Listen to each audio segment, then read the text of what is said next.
नमस्कार। आज हम उस रहस्य की बात करने जा रहे हैं जिसने हजारों वर्षों से मानव सभ्यता को सोचने पर मजबूर किया है। क्या मृत्यु वास्तव में अंत है या मृत्यु केवल एक द्वार है जिसके बाद आत्मा एक नई यात्रा शुरू करती है? क्या पुनर्जन्म केवल धार्मिक कहानी है या इसके पीछे कोई गहरा आध्यात्मिक और वैज्ञानिक सिद्धांत छिपा हुआ है? वैदिक ज्योतिष, उपनिषद, गीता और ऋषियों के अनुभव कहते हैं मनुष्य केवल यह दिखाई देने वाला शरीर नहीं है। यह शरीर मिट्टी, जल, अग्नि, वायु और आकाश से बना एक माध्यम है, लेकिन इसके भीतर एक चेतना है जिसे आत्मा कहा गया है। यह आत्मा न कभी जन्म लेती है, न कभी मरती है। भगवान श्री कृष्ण गीता में कहते हैं, नैनम छिन्दन्ति शस्त्राणि, नैनम दहति पावकः, अर्थात आत्मा को न कोई अस्त्र काट सकता है, न अग्नि जला सकती है। शरीर नष्ट होता है, लेकिन आत्मा नहीं। जैसे मनुष्य पुराने वस्त्र बदलकर नए वस्त्र धारण करता है, वैसे ही आत्मा पुराने शरीर को छोड़कर नया शरीर धारण करती है।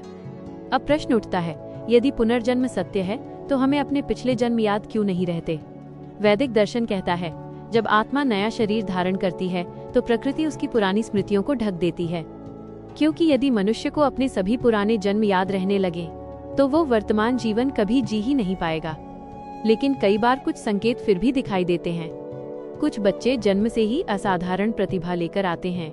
कोई बिना सीखे संगीत में निपुण हो जाता है, कोई छोटी उम्र में ही गहरे ज्ञान की बातें करता है, तो कोई जन्म से ही अत्यधिक भय, दुख या संघर्ष लेकर आता है। वैदिक ज्योतिष इसे केवल संयोग नहीं मानता।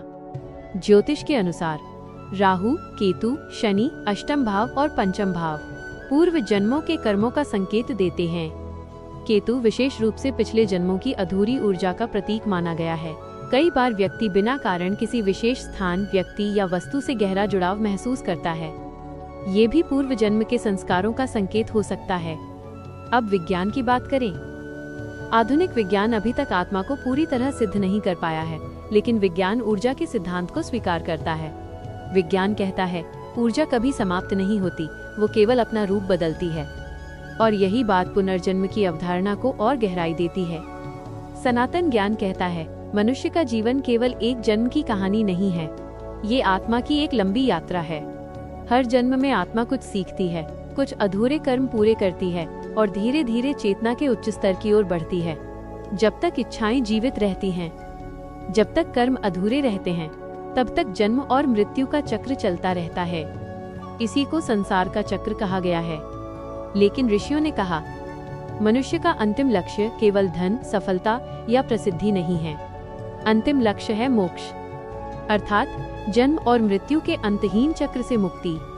जब आत्मा पूरी तरह शुद्ध हो जाती है, जब कर्म समाप्त हो जाते हैं, तब आत्मा परम चेतना में विलीन हो जाती है। यही मोक्ष है। आज दुनिया पुनर्जन्म को अलग अलग दृष्टिकोण से देखती है। कुछ इसे आस्था मानते हैं, कुछ मनोविज्ञान और कुछ ऊर्जा का विज्ञान। लेकिन एक बात निश्चित है, मनुष्य केवल शरीर नहीं है, उसके भीतर कुछ ऐसा है जो मृत्यु के बाद भी समाप्त नहीं होता।